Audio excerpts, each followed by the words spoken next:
പ്രിയപ്പെട്ട വിദ്യാർത്ഥികളെ, രക്ഷിതാക്കളെ, 5ാം ക്ലാസ് പൊതുപരീക്ഷ ഇന്നത്തോടുകൂടെ അവസാനിച്ചു. ഇന്ന് ഖുർആൻ ഹിഫ്ള് പരീക്ഷയായിരുന്നു. എല്ലാവരും വേണ്ട രൂപത്തിൽ തന്നെ ഓതിക്കൊടുത്തിട്ടുണ്ടാകും എന്ന് വിചാരിക്കുന്നു. ഇതുവരെ നടന്ന വിഷയങ്ങളുടെ പരീക്ഷയുടെ ആൻസർ കീ ആണ് ഈ വീഡിയോയിലൂടെ നമ്മൾ പരിചയപ്പെടുത്തുന്നത്. എല്ലാ വിഷയത്തിൻ്റെയും ആൻസർ ഇതിൽ കൊടുത്തിട്ടുണ്ട്.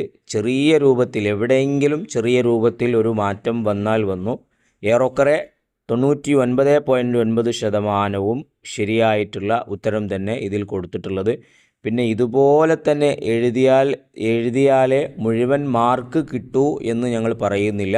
ചെറിയ രൂപത്തിലുള്ള ഏറ്റവ്യത്യാസങ്ങൾ കൊണ്ട് നിങ്ങൾക്ക് മാർക്ക് നഷ്ടപ്പെടാതിരിക്കാം. കാരണം നോക്കുന്ന ഉസ്താദിന് നിങ്ങൾ എഴുതിയത് നല്ല രൂപത്തിൽ തന്നെയാണോ, അല്ലെങ്കിൽ ഇതെനിക്ക് മുഴുവൻ മാർക്കും കൊടുക്കാൻ പറ്റിയതാണോ എന്ന് കരുതിക്കൊണ്ടായിരിക്കും ഉസ്താദ് മാർക്കിടുക. എവിടെയെങ്കിലും ചെറിയ പോരായ്മകൾ വന്നുപോയതിൻ്റെ പേരിൽ നിങ്ങളാരും ടെൻഷൻ അടിക്കരുത്. ഇൻഷാ അല്ലാ എല്ലാവർക്കും നല്ല ഉയർന്ന മാർക്കോടുകൂടെയുള്ള റിസൾട്ട് തന്നെ ഉണ്ടാകുമെന്ന് നമുക്ക് പ്രതീക്ഷിക്കാം. ഒരുപാട് കഷ്ടപ്പെട്ട് അധ്വാനിച്ച് പഠിച്ചുകൊണ്ടാണ് നിങ്ങൾ ഓരോരുത്തരും പരീക്ഷ എഴുതിയത്. അതിനുവേണ്ടി നിങ്ങളെ സഹകരിച്ച ഒരുപാട് ആളുകളുണ്ട്. പ്രത്യേകിച്ച് നിങ്ങളെ ഉസ്താദുമാർ, നിങ്ങളെ മാതാപിതാക്കൾ, അവർക്കൊക്കെ അല്ലാഹു തആല ഖൈറും ബർക്കത്തും പ്രദാനം ചെയ്യട്ടെ. പിന്നെ രക്ഷിതാക്കൾക്കുള്ള ദുആ, അല്ലാഹു തആല നമ്മുടെ മക്കൾക്കൊക്കെ ഉയർന്ന നല്ല രൂപത്തിലുള്ള വിജയം പ്രദാനം ചെയ്യട്ടെ എന്ന് ആത്മാർത്ഥമായി ദുആ ചെയ്യുകയാണ്.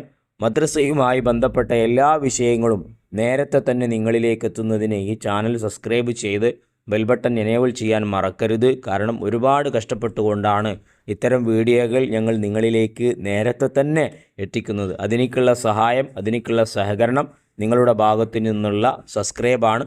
അതോടുകൂടെ തന്നെ ഈ വീഡിയോ നിങ്ങൾക്ക് ഉപകാരപ്പെട്ടെങ്കിൽ ലൈക്ക് ചെയ്യാനും നിങ്ങളുടെ അഭിപ്രായങ്ങൾ അറിയിക്കാനും മറക്കരുത്.